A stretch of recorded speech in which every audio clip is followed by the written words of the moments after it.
Good morning. Welcome to this morning's Hanamatsuri Service. Again, we are here in our Hondo with just a few people able to participate. Our MAs are all here and our video crew is here, and we are able to conduct today's Hanamatsuri service even in this time of precautions against COVID. As we begin this service, Mikame Sensei and I will read Kanぶつ So we'll do Kanぶつand then Kanぶつ And then we'll enter the Onaijin, we'll read the Sambujo followed by Juseige. So if you will join us in the reading of Juseige.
If you would please join now in the reading of the three treasures.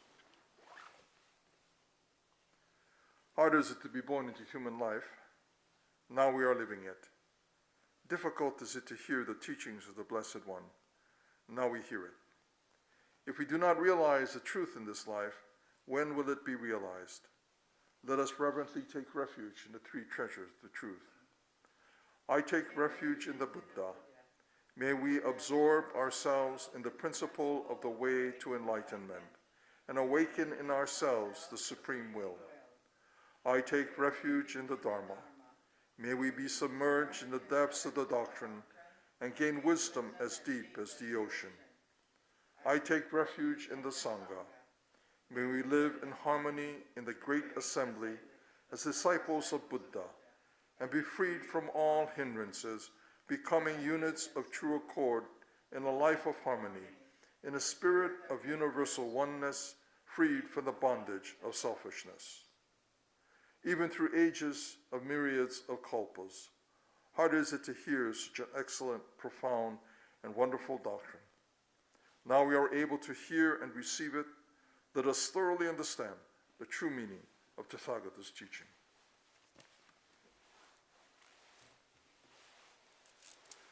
Namo Amida Butsu.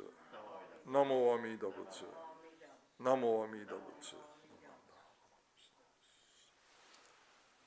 Again, good morning. Thank you for joining us for today's Hanamatsuri service. We have this morning a Dharma message from Mikame Sensei. Whenever we are able to hear the Dharma, we should listen carefully and perhaps try to listen as if it is the first time hearing the teachings. It is always a pleasure to hear Dharma message from Mikame Sensei. So please at this time, listen carefully.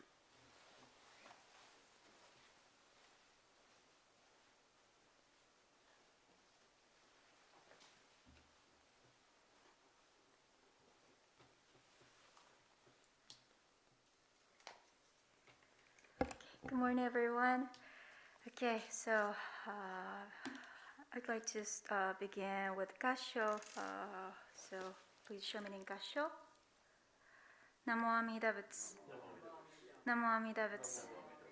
Namo Amida Butsu. Namo Amida Butsu. Namo Amida Butsu. Namo Amida Butsu. Thank you very much. So today is a special observance of Hanamatsuri Service. So Hanamatsuri means a flower festival in Japanese, and it is a special service to celebrate the Shakyamuni Buddha's birthday. Shakyamuni Buddha's birthday is April 8th, so 2 days ago, Friday.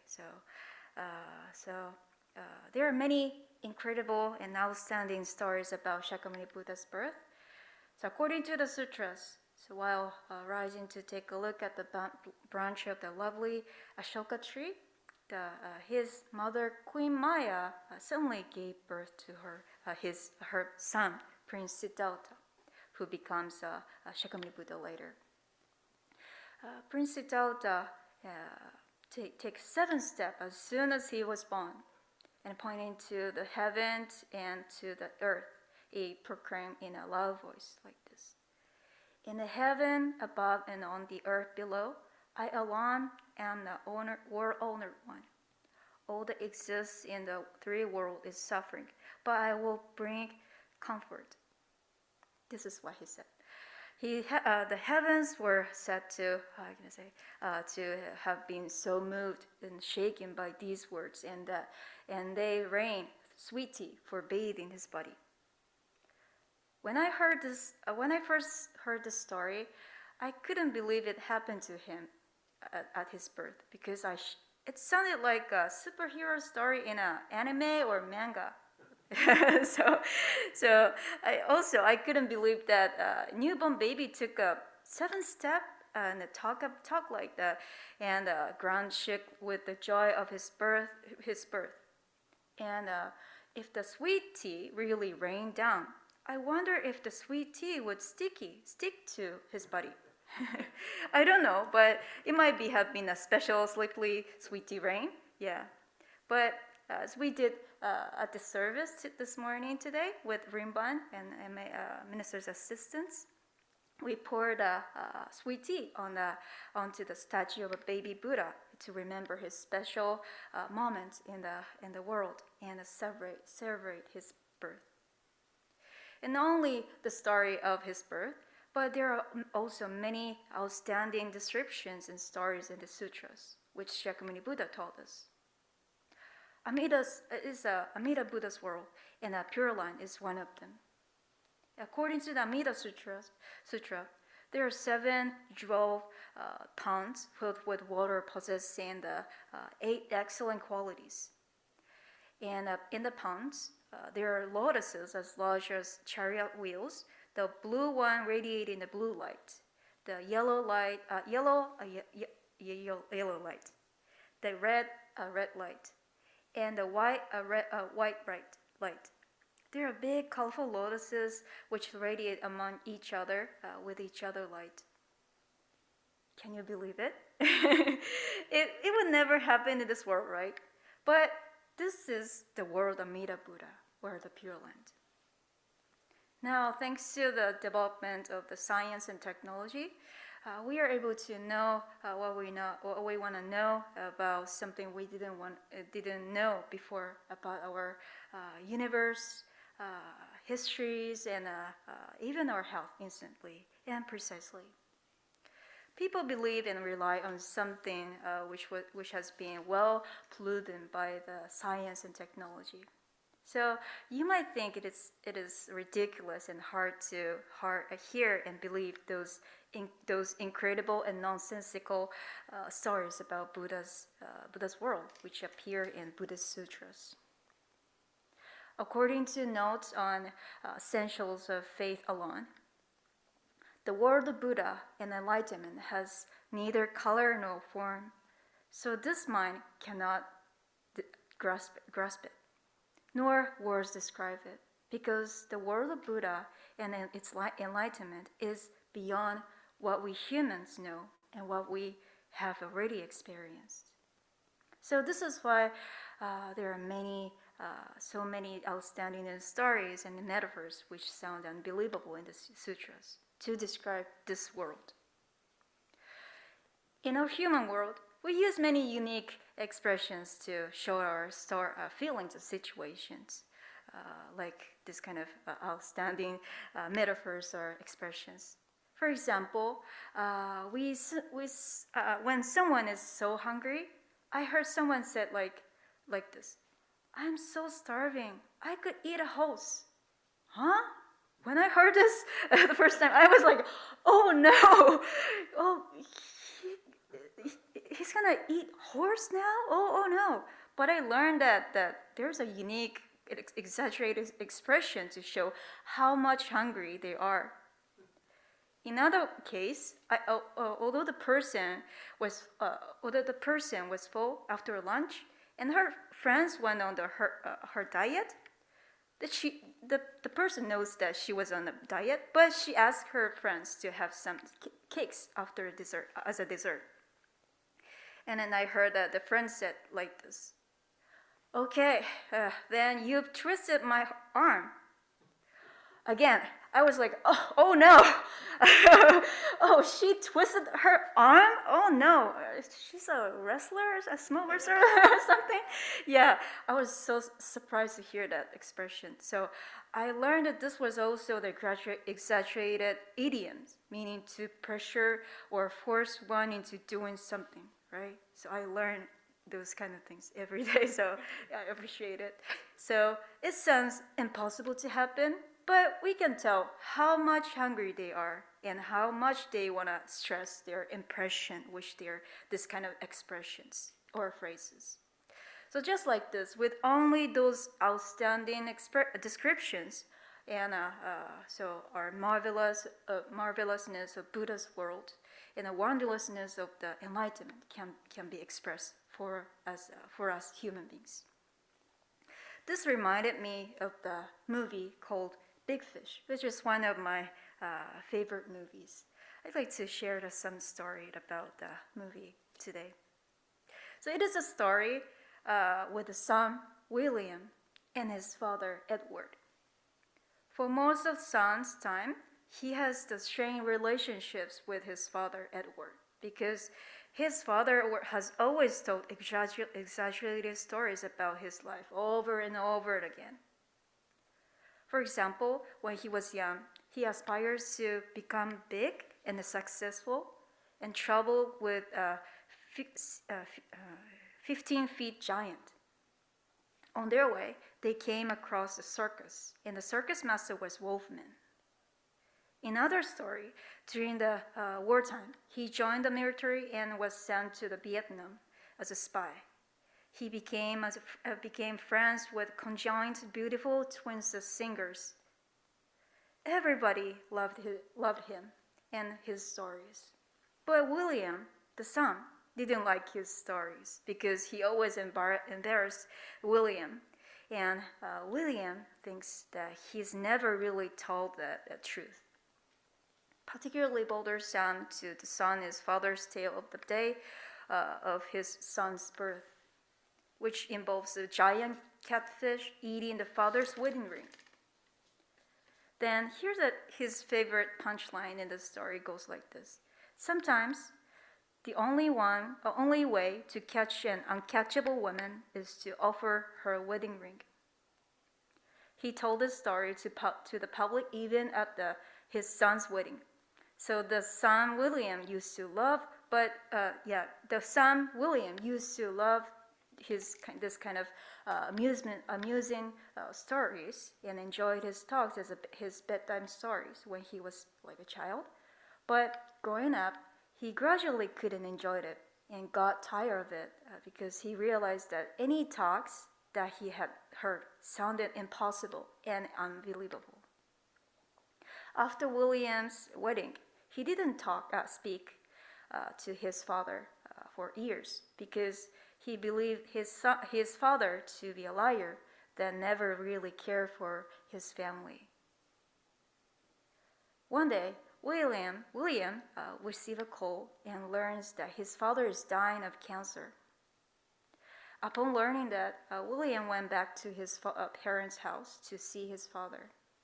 Even on his deathbed, the father mouth still moves fast, and he recounts fantastical stories from his childhood that he saw his own death in the glass eye of which led to him embracing his life, since he would have to fear death, knowing when and how it would eventually come.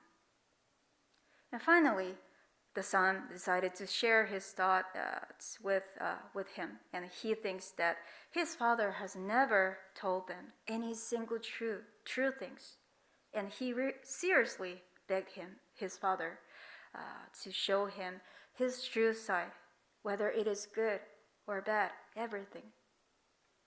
But neither of them give in, and father continues like this.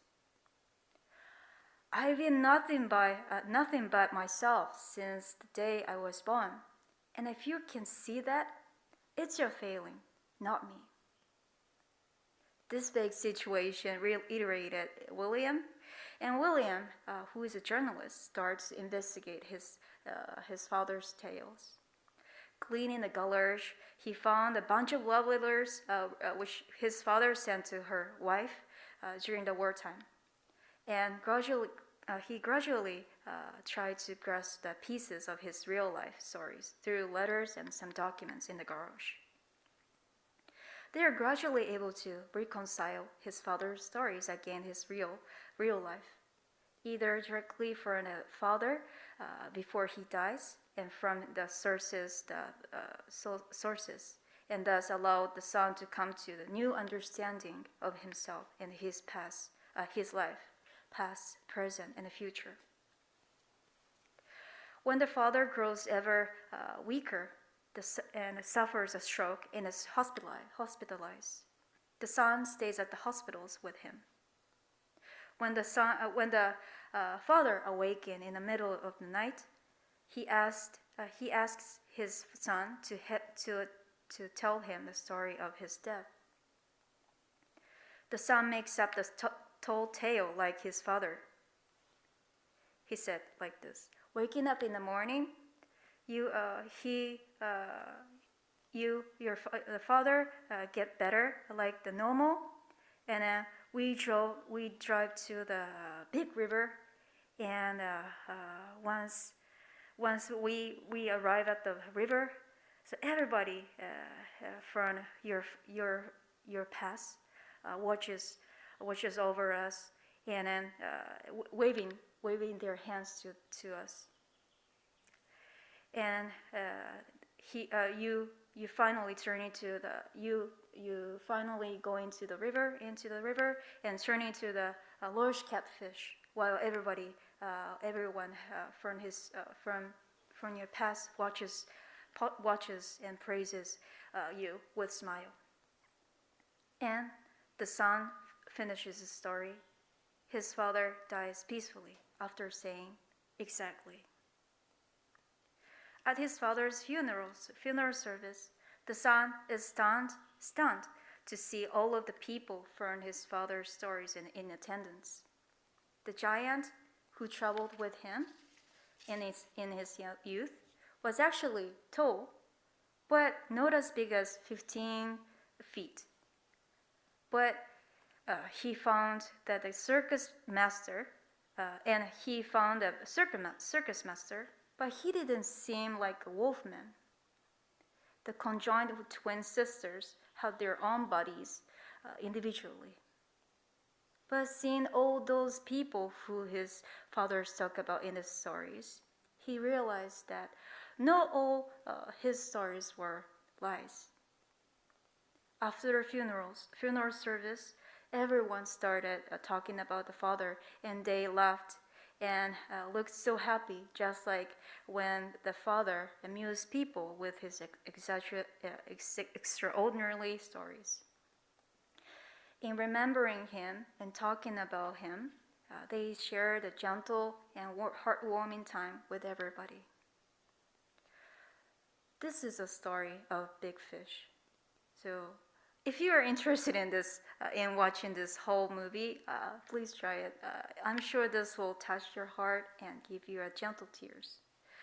So I was wondering what the father was trying to tell his son through these outstanding anecdotes, stories.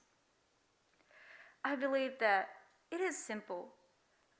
That is how wonderful our lives are, how marvelous our encounters are, and how outstanding living is. Not only the wonderfulness of living, but also he tried to tell his son that even aging, sickness, and death are wonderful events in our lives through his lifetime. Its wonderfulness, joy, appreciation, and impression that he experienced cannot be expressed with the ordinary words and metaphors that we use. But it was possible for him with only those his outstanding expressions and the nonsensical stories in this movie. So I could say that these are all his expressions to show his appreciation of his life.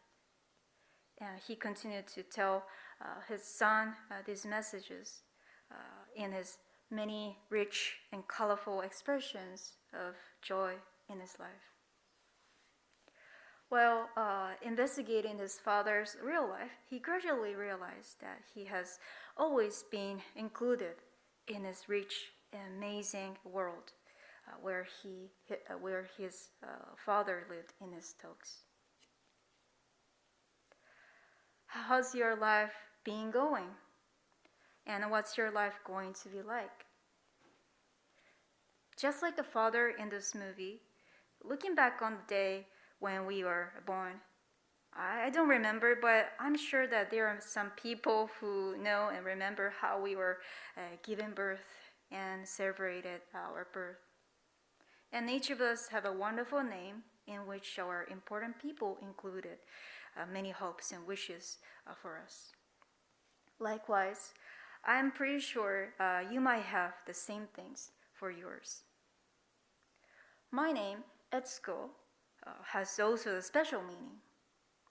Etsu means joy or joyful. Ko means a girl.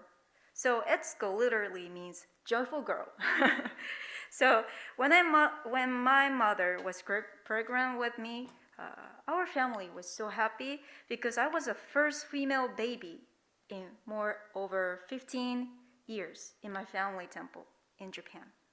So that is why I was named Etsuko, including with her joy. But in my early time, I couldn't rejoice in my name and even my life very much. Because the name Etsuko is sort of a traditional name and sounded old. So when I introduced my name to friends in Japan, many people said, "Oh, I have an uncle named Etsuko. Oh, I have a grandmother named Etsuko." So that means it's an old name. So yeah, and also I was a clumsy and not a smart girl. I didn't like being a child in the temple because I need to help temple events, even if I wanted to hang out with my friends. I wasn't able to appreciate what I had. I always complained to others because I thought my life didn't go as well as I wished because of others' fault, but actually not myself. I think I was selfish. But growing up and having an opportunity to study Buddhism in Kyoto, I had a big discovery about my name. I happened to browse pages of the Sutra. I found the interpretation of the meaning of Etsu, which is the same Chinese character as my name in Shinran Shonin's Kyogyo Shinsho, main writing. It stated like this. Namu means to take refuge. In the term to take refuge, kimyo. Ki means to arrive at. Further, it is used in compounds to mean to yield joyfully, to kietsu, and to take shelter in kisai. So I didn't know the meaning of etsu. Etsu included this meaning, so yield joyfully. So I was kind of curious about my name Etsu, kanji Etsu, and look at the meaning of kanji more carefully. I found Etsu has in a kanji dictionary, and it said that Etsu is the state of being happy to get rid of the lump in one's heart and being delighted and fun while being free from any demands and calculations. I felt happy to realize that I will be able to be like that eventually. And it is possible for us but I know it is impossible for us to delete our bad experiences, fears, and traumas that we experienced and avoid those all that we will be happening in the future. But just like the meaning of a kanji, etsu shows, I felt that I'll be able to rejoice in all my experiences, including even lumps in my heart as possible, as important pieces which make me who I am. And I thought the Buddhism gives me a key to do this. I don't think my father thought of such a profound meaning of my name, but I was so content to know that there are the profound meaning of my kanji etsu. And I want to live like a kanji etsu. Here in the Dharma, and I'm gradually nurtured to be able to appreciate a true wish, which is included in each of our lives by Buddha. Again, are you rejoicing in your life? In Buddhism, life includes everything, even every experience which we tend to want to avoid, such as aging, sickness, death, and other small things that happen in our lives too. So when we say life in Buddhism, It includes all life stages in our lives. Again, are you rejoicing in your life? Including living, aging, sickness, and even death, which we haven't experienced yet, though. But we have sometimes good times in this life, but it doesn't always stay long. There's good things and bad things. We are in a process of its change. We understand this, but we don't want to age and wish to stay younger as much as possible. So I don't believe that we can rejoice in aging. We wish to stay healthy and live longer, so it is also hard for us to rejoice in sickness. And death is the most ultimate thing which human beings are afraid of and wish to avoid. Whenever we are in any stage in this life, however old we get, even when you want to abandon yourself. Shakyamuni Buddha said, Amida never abandons us anytime and anywhere, but rejoices in our lives anytime with us as they are. This is what Shakyamuni Buddha tells us through his sutras. This will never change no matter how much older we get, no matter who you are. And going beyond any calculation, our knowledge and experiences, it is also unconditional for each of us. The enlightenment that Shakyamuni Buddha realizes going beyond our words and thoughts. We want to turn our back on it because it seems to be hard to believe to happen in the world. But Shakyamuni Buddha is aiming for those of us trying to turn away and telling us through the stories in his sutras, the world of Amida Buddha will never turn away from us. He shows a truly wonderful world for us through his sutras and suggested that we permeate our lives into such a wonderful world of Buddha and know that we are all included in such a great wisdom and compassion. Seeing our world lives with our secular perspectives, it might be hard for us to always rejoice in each life stage in our lives, but dive into the world of Buddha and listening to the story in his sutras as it relates to ourselves. Dharma always lead us to realize that we are already living such a beautiful life moment to moment. When Shakyamuni Buddha was born in this world, Shakyamuni Buddha Siddhartha took 7 steps as soon as he was born, pointing to the heaven and to the earth and proclaim in a loud voice, "In heaven above and on the earth below, I alone am the world-honored one. All existence of 3 worlds is suffering, but I will bring comfort." I'm not sure if this event was true or not, or happened, or really happened or not.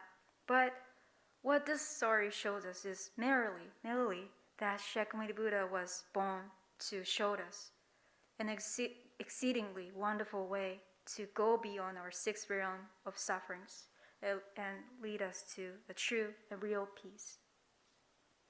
The world of the true and real peace is Amida Buddha's Pure Land. And the sutras states that we are always included in such a wondrous world to be eventually born into the Buddha unfailingly. Judging from our knowledge and experiences, stories in the sutras are all wondrous and nonsensical that sounds hard to believe and happen to us. But these are only the expression that are shown in the means which facilitate us to imagine what the marvelous world of enlightenment is like for us. And all of them are always included with Shakyamuni Buddha's compassion that earnestly wishes for us who suffer from afflictions and hardships in life to awaken the true peace and rejoice in one's own life. And there is not any lie in the compassion toward us. There is always a truth included in nonsensical stories in his sutras. Happy birthday, Shakyamuni Buddha. Okay, thank you for your kind attention. So I'd like to conclude this story, my talk with Gassho. Please join me in Gassho. Namo Amida Butsu. Namo Amida Butsu. Namo Amida Butsu. Namo Amida Butsu. Namo Amida. Thank you.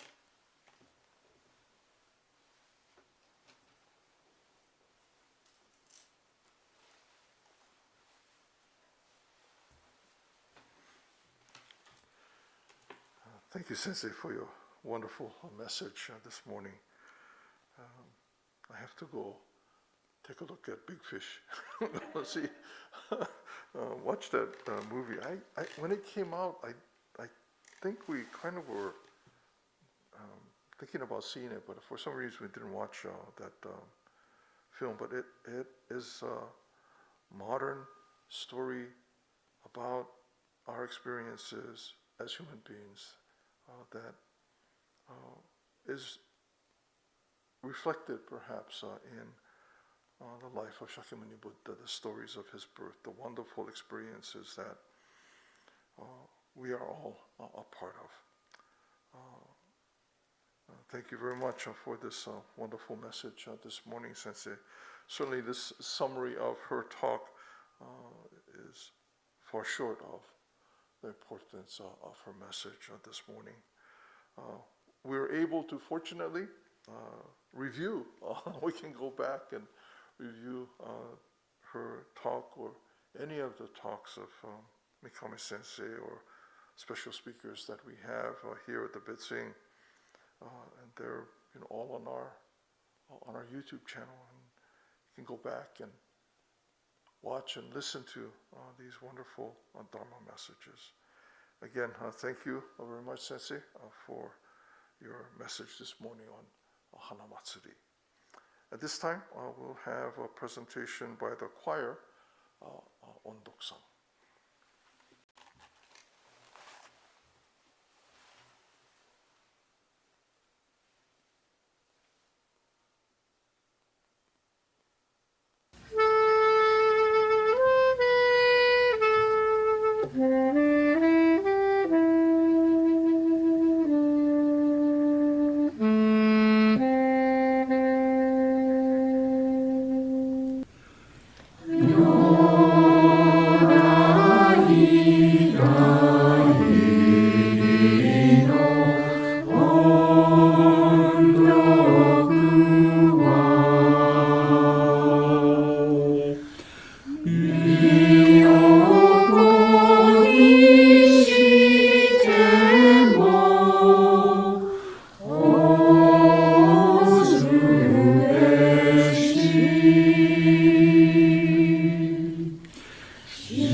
Thank you very much, choir. It'll be nice when we can have you back in the Hondo participating in or presenting during our services. We have this morning also a video presentation by the high school students of our Dharma school under the guidance of their instructor, Mas Nishimura. They have prepared a video about Amida Sutra. So at this time, if you will watch this presentation.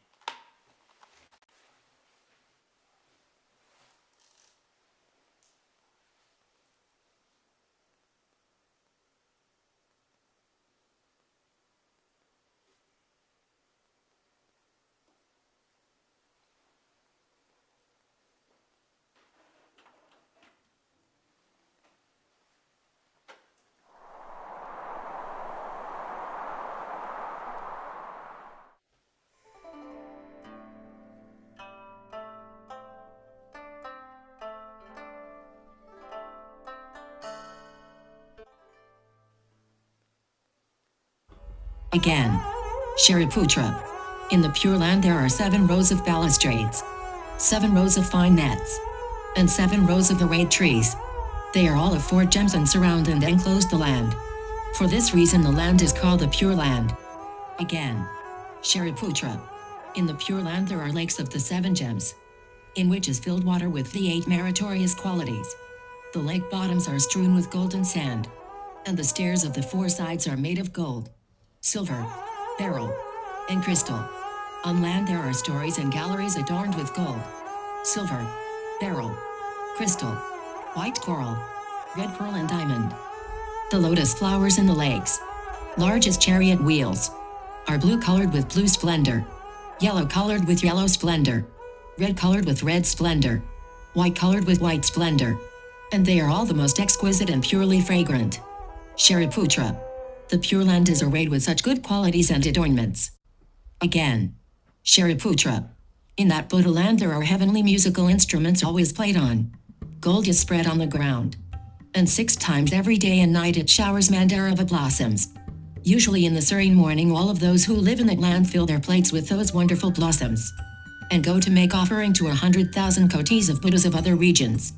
And at the time of the meal they come back to their own country, and take their meal and have a walk. Shariputra. The Pure Land is arrayed with such good qualities and adornments. And again, Shariputra. In that country there are always various wonderful birds of different colors. Swan, peacock, parrot, chari, kalavinka and the bird of double heads. 6 times every day and night all those birds sing in melodious tune. And the tune proclaims the 5 virtues, the 5 powers, the 7 bodhipaths, the 8 noble truths, and other laws of the kind. The living beings in that land, having heard that singing, all invoke the Buddha, the Dharma, and the Sangha. Shariputra. You should not think that these birds are in fact born as punishment for sin. What is the reason? Because in that Buddha land there exist not the 3 evil realms. Shariputra. In that Buddha land there are not even the names of the 3 evil realms. How could there be the realms themselves? All those birds are what Buddha Amiteus miraculously created with the desire to let them spread the voice of the law. Shariputra. When in that Buddha land a gentle breeze happens to blow, the precious trees in rows and the begemmed nets emit a delicate enrapturing tune. And it is just as if 100,000 musical instruments played at the same time. Everybody who hears that music naturally conceives the thought to invoke the Buddha, to invoke the Dharma, and to invoke the Sangha. Shariputra. That Buddha land is arrayed with such good qualities and adornments. Shariputra. What do you think in your mind? For what reason that Buddha is called Amitabha? Shariputra. The light of that Buddha is boundless and shining without impediments all over the countries of the 10 quarters. Therefore he is called Amitabha. Again, Shariputra. The life of that Buddha and of his people is endless and boundless in a Samkhya Kalpas. So he is named Amiteus. Shariputra. Since Buddha Amiteus attained Buddhahood, it has passed now 10 kalpas. Again, Shariputra. That Buddha has numerous Shravakas or disciples, who are all arhats and whose number cannot be known by ordinary calculation. The number of bodhisattvas cannot be known also. Shariputra. That Buddha land is arrayed with such good qualities and adornments. Again, Shariputra. The beings born in the land Sukhavati are all of Anavartanaya. Among them is a multitude of beings bound to one birth only, and their number, being extremely large, cannot be expressed by ordinary calculation. Only can it be mentioned in boundless Asamkhya Kalpas. Shariputra. The sentient beings who hear this account ought to put up their prayer that they may be born into the country, for they will be able to be in the same place together with those noble personages. Shariputra. By means of small good works or virtues, no one can be born in the country.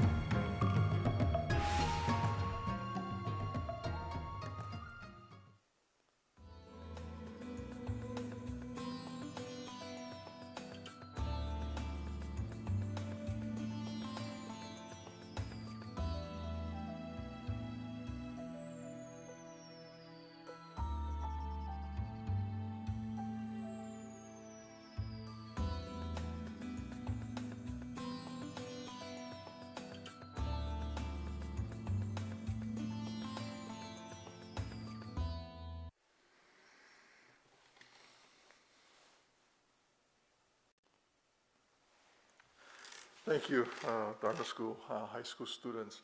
I really appreciate this presentation this morning. Again, I thank you everyone for joining us this morning for our Hanamatsuri service. Next week is our Earth Day service. We'll have both a family service, a 9:30 service, and a 10:10 service following. And please come to join us for those services. Fortunately, we would normally have displays and activities, and the Earthworm Man would be here, and we would be sharing a lot of our understanding and appreciation of what we need to do in order to reduce the amount of climate change, the impact that, not the impact, but what we're doing, contributing to the changes that are taking place around us, and become aware of and do what we can to turn that around. But next week, again, is our Earth Day service. Please plan to come and join us for that. Again, thank you very much for joining us for this morning's service. Thank you very much, Mikame Sensei, for your wonderful Dharma message. We'll take a little bit of a break. We have a Japanese language service that will begin shortly. I think we'll take a 5-minute break.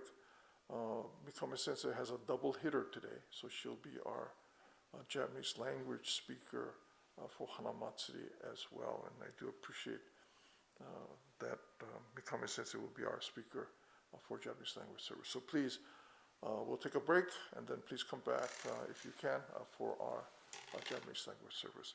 As we conclude, will you please join in Gassho and then Betsuin. Namo Amida Butsu. Namo Amida Butsu. Namo Amida Butsu. Namo Amida Butsu. Thank you very much, everyone.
Some people just do one. Thanks, sir.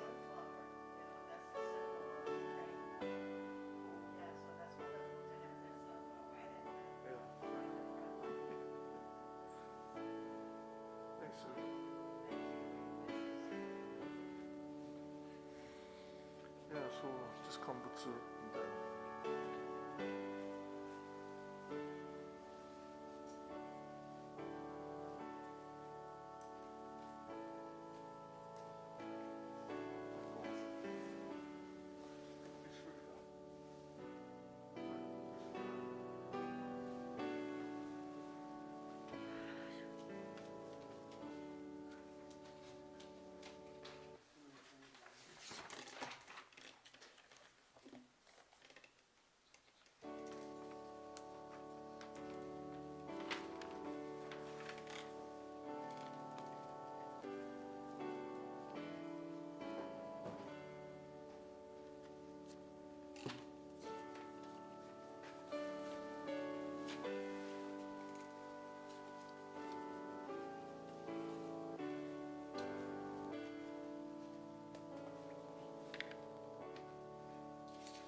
はようございます。皆さん、本日も、サンノゼ別院の日本語の、お務めにご参加くださいましてありがとうございます。本日は特別なサービスでしてお務めでして花祭りといいましてお釈迦様のお誕生をお祝いするお務めをさせていただきます。お釈迦様がお生まれになった2500年以上前のことなんですけども、そのお誕生の瞬間にはいろんな不思議な、出来事があったんだっていうのがね、お話がたくさん残っています。その中の一つなんですけれども、お誕生されたルンビニ、ネパールのルンビニという町でね、お生まれになった。でその生まれてすぐですね、すっと立ち上がって7歩歩いて、そして右手で天に向かって指さして、左手で地面に向かって指さして、天上天下唯我独尊、三界皆苦我当安死っていうふうに産声を上げられたんですね。おぎゃーじゃなくて、こういうふうに難しい言葉をねおっしゃった。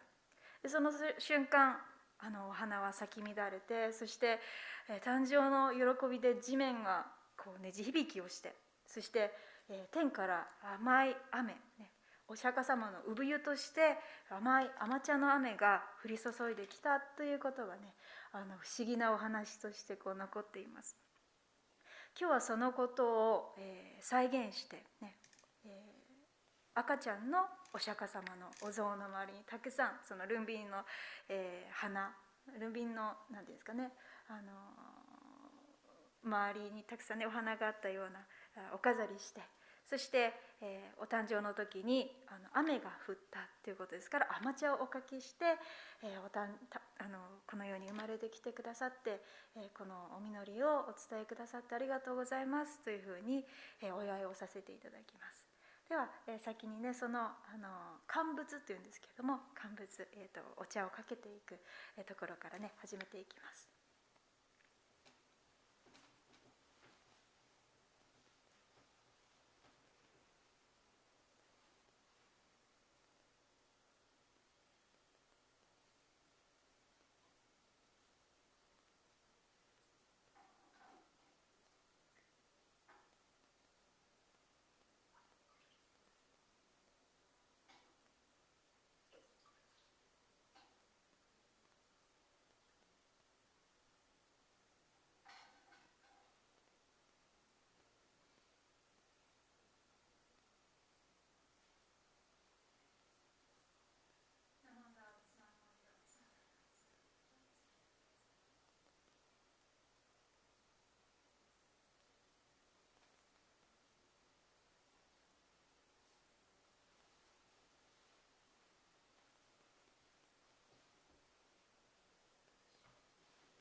ご一緒に合唱お願いいたします。合唱。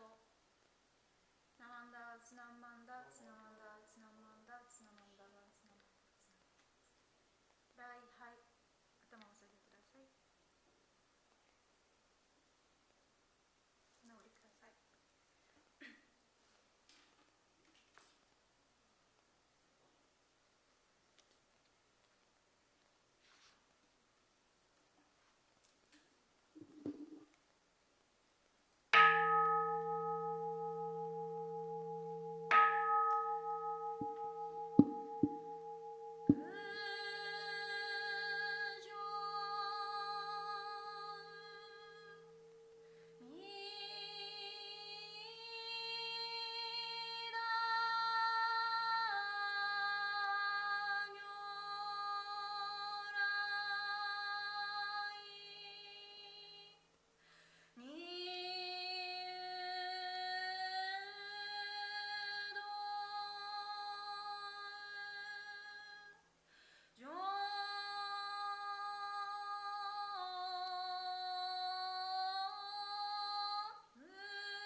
では、ちょっと始まりが遅くなってしまったんですけれども、この日本語の講座の前にも、今日は特別に10時からね、英語でのサービス、英語での花祭りサービスをさせていただいてました。でその時ね、私お話をさせていただいたんですけども、ちょっと話しすぎてしまいまして、ちょっと長くなって遅くなりまして、日本語の始まりが、遅くなってしまいました。先ほどもお伝えいたしましたように、本日は花祭り、お釈迦様のお誕生をお祝いする、お務めをさせていただいております。お釈迦様の誕生日は、いろいろ諸説があるんですけれども、私が聞かせていただいているところ、2つほど候補がございます。一つはこのユーラシア大陸の中央から東部にかけて地域で信仰されていた大乗仏教は、この中国の暦に従って4月8日がお誕生日というふうにされているところもあれば、スリランカやミャンマーとかタイとかなどに伝わった小乗仏教では、インドの太陽単位暦という暦に従って2月15日がお誕生日というふうにされているところもあるそうです。この浄土真宗では、この中国暦、最初の大乗仏教の中国暦に従って、日本でもそしてアメリカでも4月8日が花祭りとしてお祭りというかお祝いをされています。誰かの誕生日だったり、この成長をお祝いできるというのはすごく喜ばしいものだなというふうに思います。私事ですけれども、私には6歳になる甥っ子が日本にいまして、この甥っ子が、この3月末に保育園を卒業したというふうに知らせを受けました。卒業式の時に、すごく少ない小さな島根県の村の保育園ですので、同級生が6人だったそうです。6人でみんなという着物とか彼は着物、そして袴姿を着て嬉しそうにニコニコ笑っている写真を送ってきてくれました。甥っ子に最後に会ったのは、私が日本を離れる2年半以上前のことですね。その時はまだ今6歳ですから3歳でしたよね。ですからまだ赤ちゃんのようなあどけない表情の甥っ子だったんですけれども、2年以上も見ないうちに、写真を見る限りではもう少しお兄ちゃんに大きくなっているような気がいたしました。大人にとっては本当にたった2年3年すぐ過ぎ去っていきますけれども、子どもの成長から同じように2年3年見てみますと、この間まで赤ちゃんだった子どもが小学校に上がるぐらい大きな年月を経ることへのこの捉え方が違うんだなっていうふうに気づかされました。同じように2年3年過ごしてきたわけなのに、子どものうちは年を重ねていくこと、成長していくこと、成長っていうふうに、ポジティブに捉えますけれども、大人になってある程度年齢を重ねていくと年齢を重ねていくことを加齢と言ったり老化などといってあんまりポジティブには捉えられない、ネガティブにネガティブなこういう表現をしたりするんじゃないかなと思います。私も甥っ子も同じように2年を過ごしているだけなのに、こんなに私たちの世界では捉え方が違うっていうことですよね。また子どもの時は毎日新しい発見とか学びが多かったから、大人になった時と比べて時間が過ぎるのがもう少しゆっくりだったんじゃないかなっていうふうに思うこともあります。そして成長して大人になっていくにつれて、やっぱりすでに知っていること、そして知っているものの中で過ごす時間が増えるのか分かりませんけれども、1年過ぎることをもう1年過ぎたんだっってね、また1年かっていうふうに、この1年1年年を重ねていくことに対してあんまり新鮮に喜ぶことができなくなってきているのではないかなというふうに思います。日本語ではね、いろいろ命の長さを表す言葉がありますけども、その中に寿命という言葉があります。今日書いてきました。ちょっとあんまり上手じゃないけどすいません。寿命ってねありますけどもね、よくよく漢字を見てみますと、これは他の先生にね教えていただいたことです。はじめの漢字には寿、寿という意味があります。喜ばしいっていう意味がありますよね。その下に命というふうにあります。私たちの命ってことですよね。だから寿命というのは喜ばしい命っていうふうにね捉えることができます。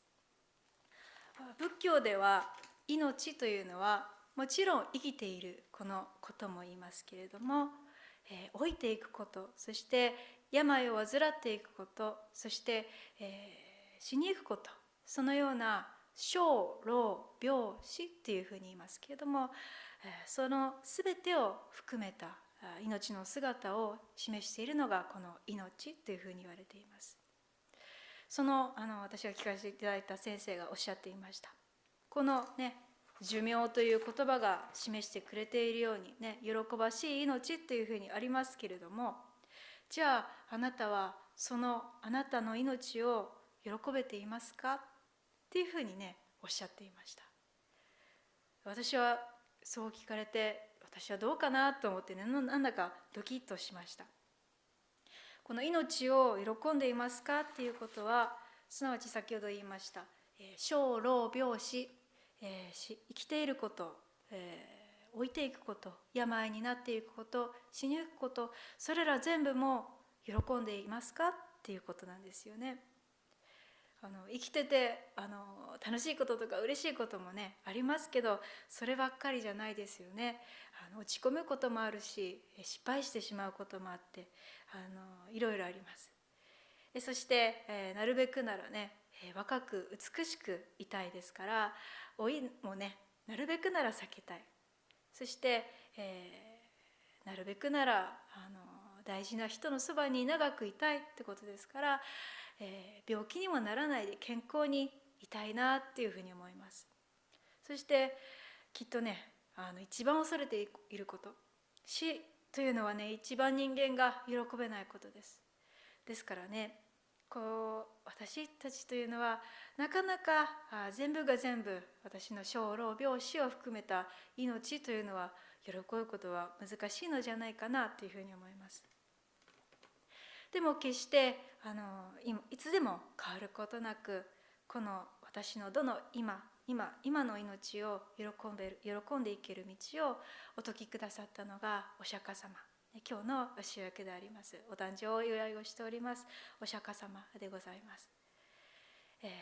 どの今の命も喜んでいけるように、そのことをお釈迦様のお誕生の様子からね、味わうことができます。